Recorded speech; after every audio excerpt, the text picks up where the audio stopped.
My name is John Rhodig. I actually run a website called the Junkman's Adventures. It's kind of a motorcycle how-to site where I just show basic how-to videos related to kind of motorcycle tech and such. And that's kind of my mechanical background. You know, I don't work in the construction trade or flooring trade. So I'm a DIYer like most other homeowners out there.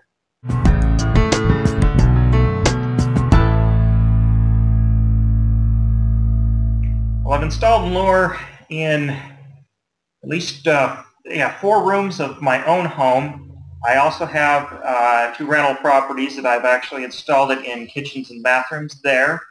And my experience has been very good all around.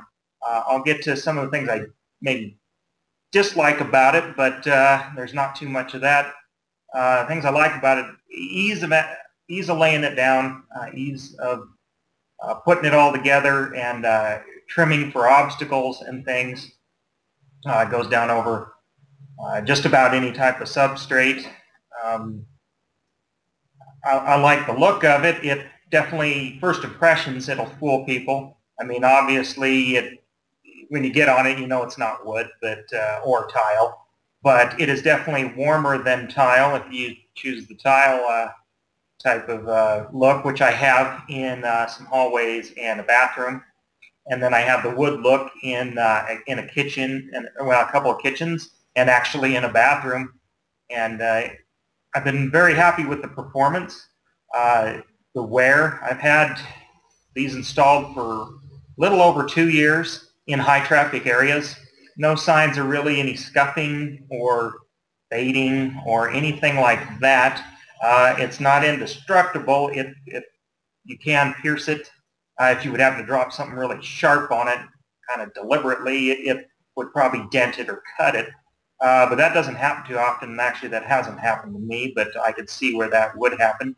Only thing, real drawback is I found is I have made entry pads in like a entryway or front door, you know, to keep the mud off the carpet or something, or other flooring. And in snow and ice, if you have it on your shoes, it can tend to be a little slick. That's maybe my only complaint about it. Unlike, of course, tile can be that way too, but generally this product doesn't seem to have enough texture to prevent slippage in extreme wet conditions where there's like snow and ice mainly. General water spillage isn't a problem. It's just mostly when your shoes are icy. I do notice it can be kind of slick. Well, the first project I used with Allure was a combination laundry room / hallway that exited into a garage area. And I wanted something in there because it could potentially be a wet area with the washer and dryer.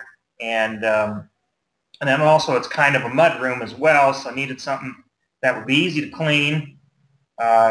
Mud, dirt, grease, oil, gas, all those kind of things that you might track in from a working garage like I do here.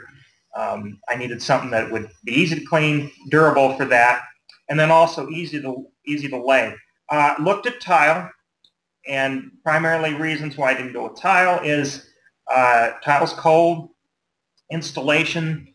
I didn't feel confident at that time laying tile in that kind of situation. It had regular old, you know, like 1970s linoleum or a vinyl floor that's glued down. Also, and I could tell it would be difficult to get up and then get the substrate prepped for tile. That was another reason against tile. You know, thought about wood laminates as well. You know, those composite wood laminate click-to-lock floors, I guess a lot of people call them. And it was kind of the water and oil and gas aspect that I just didn't think that those would be an ideal choice for it. So, and then I thought about kind of the old, you know, peel and stick vinyl tiles. But then again, those don't work well over the existing vinyl that I had there, or they would lift. I just know they would. And so when I saw the Allure product, I saw how it stuck to itself, the Gripstrip products. So it was a floating floor, much like a click and lock type floor, and no adhesive, and looked pretty durable. So I thought, well, I'll give it a chance. And it's so inexpensive. I thought, well, if I hate it in a year, I'm gonna rip it up and put something else in if I didn't like it. And like I said, that's been two and a half years ago, and I love it. It went down easy. I used a tile look, and it was easy to line up, the printed on grout lines to make it simulate a tile look.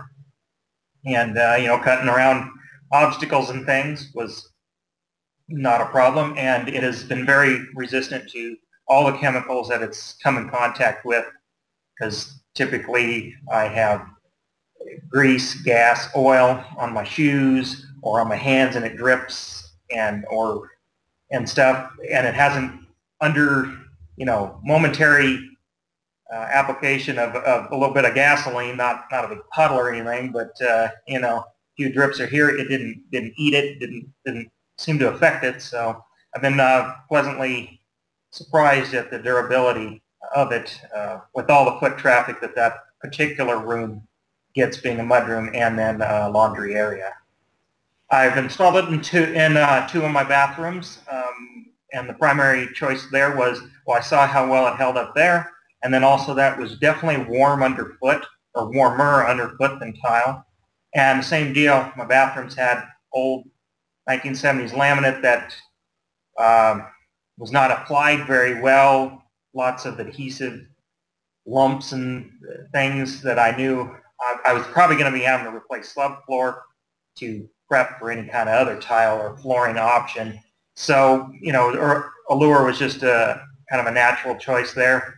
Love it there. It's warmer underfoot than tile, and I have friends that have tile, and it's definitely kind of shocks you when you barefoot in a bathroom sense there. So, and then just the ease and water resistance in that kind of environment, because you're stepping out of the tub or shower, and you're going to get a lot of water on the floor no matter what you do. So that was my main reasoning behind it. And also same with the kitchen application was, same crappy linoleum, had a seam in the middle of the room, and I liked it so much, and it was so inexpensive to do that much square footage, put it down. And same deal, expectation was if I hated it, I didn't spend much money on it, I could rip it up later and do something else if I thought. But I knew that wasn't going to really happen, because I've already had plenty of experience with its durability and of course the look. Went with a wood look there, and it fools people when they first see it, and they have to actually get down and kind of touch it and kind of stamp on it a little bit to really say that this isn't, they think it's a laminate, honestly, or engineered floor at first glance. I don't know why more fix and flippers maybe don't use this stuff, just to get a house ready for the market, because it can definitely make the old linoleum that's either curling or worn out, look brand new in little time and little money. That's why I've used it in my rentals, and honestly, it fools prospective tenants when they come in and see it too. It's easy, looks great, and it's very inexpensive. I guess I want to highlight that it's very inexpensive, and it's one of those things. Spend a little now, fix it up, and then you can always do something different if you truly want tile or you truly want hardwood. This can be kind of a stopgap just to fix her up. I'd recommend specifically the Gripstrip product to anyone that is kind of undecided on flooring choices and doesn't know which way they want to go, and honestly is budget-minded. I do want to say, this isn't in my opinion, this isn't a premium floor, as in, you're not going to fool anybody that this is real hardwood or anything like that.